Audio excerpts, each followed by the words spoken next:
In this guide, I'm going to show you guys how to change plan in Netflix. Let's get started. In order to change the Netflix plans, you will need to use the web version of Netflix. So launch your preferred browser, head over to the official website of Netflix, provide your credentials and log into your account. Once logged in, navigate to this option, Manage Account.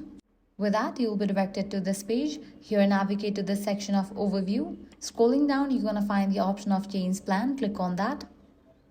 You will now see the available Netflix plans, compare the features and prices, then select the plan you want to switch to. After choosing a new plan, click Continue or Confirm Change.